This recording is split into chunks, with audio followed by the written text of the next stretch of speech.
नमस्कार, स्वागत है आप सभी का YouTube channel knowledge TV Haryana. आज 28 नवंबर सुबह सुबह बड़ी घोषणाएं ऐलान। तो क्या है पूरी जानकारी, आइए देखते हैं। हरियाणा की सभी छोटी से बड़ी अपडेट, योजना, घोषणा सभी की जानकारी के लिए यूट्यूब चैनल नॉलेज टीवी को सब्सक्राइब जरूर कर ले। हरियाणा से संबंधित सभी प्रकार की जानकारी यहां पर मिलती रहेगी। तो चलिए देखते हैं आज 28 नवंबर सुबह 11 बजे तक की 7 बड़ी घोषणा ऐलान।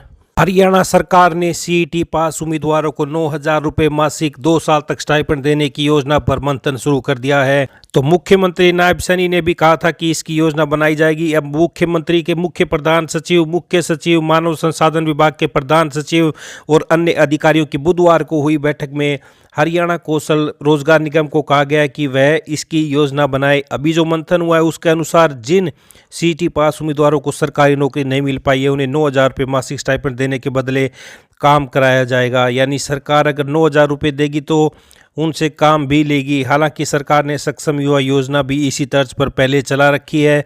कौशल रोजगार निगम को कहा गया है कि उन उम्मीदवारों की सूची तैयार किया जाए जो पास है मगर उनका चयन नहीं हो पाया है। वहीं अभी जो मंथन हुआ है उसके अनुसार हरियाणा कौशल रोजगार निगम के जरिए जो कर्मचारी लगे हुए हैं अगर वे सरकारी अस्थायी नौकरी छोड़कर प्राइवेट संस्थान में जाएंगे तो उनका ईपीएफ का 12% पैसा राज्य सरकार अदा करेगी और 12% हिस्सा नियोक्ता अदा करेगा। इस तरह की योजना उन कर्मचारियों को प्राइवेट संस्थानों में जाने के लिए प्रोत्साहित करेगी जिन्हें जॉब सिक्योरिटी नहीं मिलेगी और उनका वेतन भी कम होगा। इसके लिए कौशल रोजगार निगम भी ही पॉलिसी बनाएगा। अंतिम फैसला प्रदेश सरकार करेगी, उसके बाद ही फाइनल पॉलिसी जारी हो पाएगी। तो एचकेआरएन से लगे कर्मचारी अगर प्राइवेट में जाएंगे तो ईपीएफ का पैसा सरकार देगी। तो ये भी, इसके बारे में भी योजना तैयार की जा रही है। तो 9,000 रुपये के बदले काम करवाने का किया जाएगा प्रयास। एचकेआरएन को दिया पॉलिसी बनाने का जिम्मा। कौशल रोजगार निगम से लगे कर्मचारी अगर प्राइवेट में जाएंगे तो सरकार ईपीएफ का पैसा जमा कराएगी। तो ये दो बड़ी खबरें। हरियाणा से सरकार ने सीईटी पास उम्मीदवारों को 9,000 रुपये स्टाइपेंड देने की योजना भी शुरू कर दी है। तो आइए दूसरी बड़ी घोषणा देखते हैं। तो बड़ी खबर निकलकर सामने आ रही है। हरियाणा कौशल रोजगार निगम के जरिए चयनित होने वाले उम्मीदवारों को अब सामाजिक आर्थिक मानदंड के अंक नहीं मिलेंगे। तो ये आप देख सकते हैं, अनुभव के आधार पर मिलने वाले अंकों पर भी रोक लगा दी है। तो ये इसलिए अब कौशल रोजगार निगम की पॉलिसी में बदलाव होगा। तो ये बड़ी खबर सामने आ रही है, देख सकते हैं। हरियाणा कौशल रोजगार निगम के जरिए चयनित होने वाले उम्मीदवारों को सामाजिक आर्थिक मानदंड के अंक देने पर रोक, तो अनुभव के नंबर भी नहीं मिलेंगे। एचकेआरएन पॉलिसी में होगा बदलाव। तो ये बड़ी अपडेट सामने आ रही है। कच्चे कर्मचारी हरियाणा कौशल रोजगार निगम से बड़ा बदलाव हो सकता है। तो ये बड़ी खबर। आइए तीसरी बड़ी घोषणा देखते हैं। हरियाणा सरकार कॉमन कैडर ग्रुप डी के कर्मचारियों को क्लर्क पद पर कॉमन कैडर में ही पदोन्नत करेगी। इस संबंध में हरियाणा सरकार की तरफ से जल्द अध्यादेश जारी किया जा सकता है। हरियाणा कर्मचारी आयोग ने 2019 में ग्रुप डी में लगभग 18,200 उम्मीदवार चयनित किए थे और प्रदेश सरकार ने ज्वाइन कराया था। उन्हें अब लगभग 5 साल होने वाले, वे लगातार पदोन्नति की मांग कर रहे हैं। जो कर्मचारी बोर्ड निगमों नियुक्त थे उनमें से कुछ पदोन्नत हो चुके हैं मगर जो सरकारी विभागों में नियुक्त है उनमें से एक भी कर्मचारी पदोन्नत नहीं हुआ है। अब विचार विमर्श के बाद तय हुआ कि एक ऑनलाइन टेस्ट होगा। यह टेस्ट हार्ट्रॉन लेगा। जो ग्रुप डी कर्मचारी इस टेस्ट में न्यूनतम अंक प्राप्त करेगा वह क्लर्क पद पर पदोन्नति के लिए योग्य हो जाएगा। तो हरियाणा सरकार कॉमन कैडर ग्रुप डी के कर्मचारियों को क्लर्क पद पर कॉमन कैडर में ही पदोन्नत करेगी। तो ये बड़ी घोषणा। आइए अगली बड़ी घोषणा देखते हैं। कंप्यूटर लैब सहायकों को अब ट्रेजरी से वेतन मिलेगा। सहायकों की यह काफी पुरानी मांग थी। पहले समय पर वेतन नहीं आ रहा था, अब समय पर जारी हो सकेगा। प्रदेश के सरकारी स्कूलों में 2200 कंप्यूटर लैब सहायक हैं। कंप्यूटर लैब सहायक हरियाणा के सरकारी स्कूलों में वर्ष 2011 से कार्य कर रहे हैं, जिनका वेतन 12,000 रुपये वो भी समय पर नहीं मिलता था। तो ये आप देख सकते हैं, शिक्षा विभाग में कई बार एसोसिएशन मीटिंग हुई तो वेतन ट्रेजरी से देने पर सहमति बनी, जिसका पत्र जारी हुआ। अब सभी कंप्यूटर लैब सहायकों को वेतन समय पर मिला करेगा। तो ये आप देख सकते हैं। आइए अगली बड़ी घोषणा देखते हैं।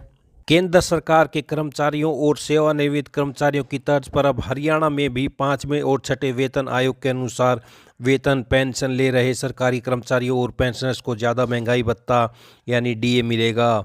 6ठे वेतन आयोग का लाभ ले रहे कर्मचारियों और पेंशनर्स के महंगाई भत्ते में 7% की बढ़ोतरी की गई है।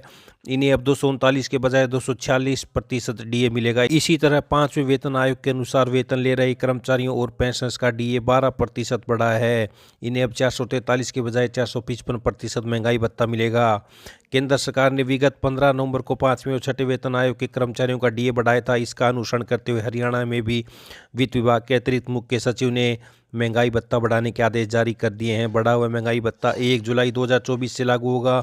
जुलाई से अक्टूबर तक कुल 4 महीने का एरियर जनवरी में मिलने वाले वेतन पेंशन के साथ दिया जाएगा, जबकि अगले महीने नवंबर के वेतन और पेंशन में बढ़ा हुआ डीए शामिल होगा। हरियाणा में 7वां वेतन आयोग लागू है, लेकिन अब भी बड़ी संख्या में कर्मचारी और पेंशनर्स 5वें और 6वें वेतन आयोग के अनुसार वेतन तथा पेंशन ले रहे हैं। 7वें वेतन आयोग के अनुसार वेतन ले रहे करीब 3 लाख कर्मचारियों और 2,60,000 पेंशनर्स का महंगाई भत्ता पहले ही 50% से बढ़ाकर 53% किया जा चुका है।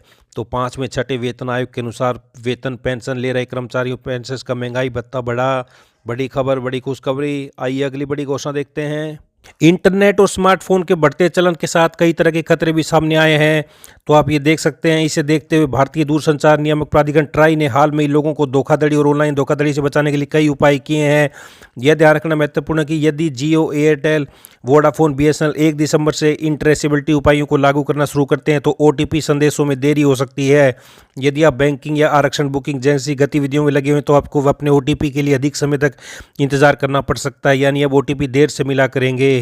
तो 1 दिसंबर से ओटीपी में होगा थोड़ा विलंब, लोग न हों परेशान। तो ये बड़ी अपडेट आप पढ़ सकते हैं। तो ये बड़ी खबर सामने आ रही है। आइए अगली बड़ी घोषणा देखते हैं।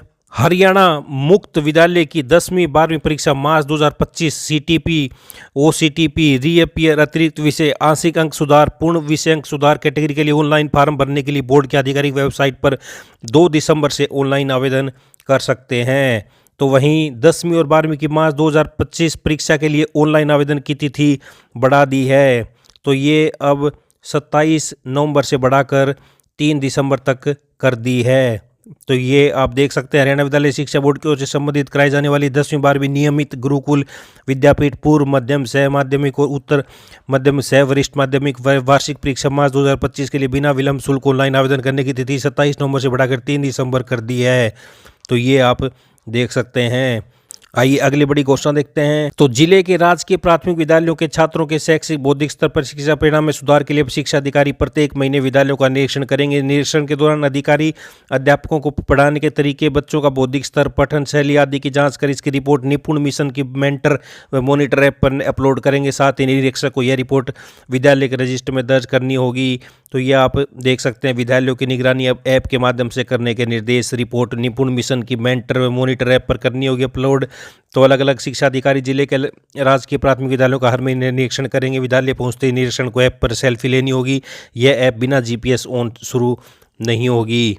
तो ये बड़ी खबर सामने आ रही है। तो ये हरियाणा से सुबह की 7 बड़ी घोषणाएं, ऐलान। हरियाणा की सभी छोटी से बड़ी अपडेट, योजना, घोषणा, जानकारी सभी आपको यहाँ पर यूट्यूब चैनल नॉलेज टीवी पर मिलती रहेगी। तो यूट्यूब चैनल नॉलेज टीवी को सब्सक्राइब जरूर कर लें।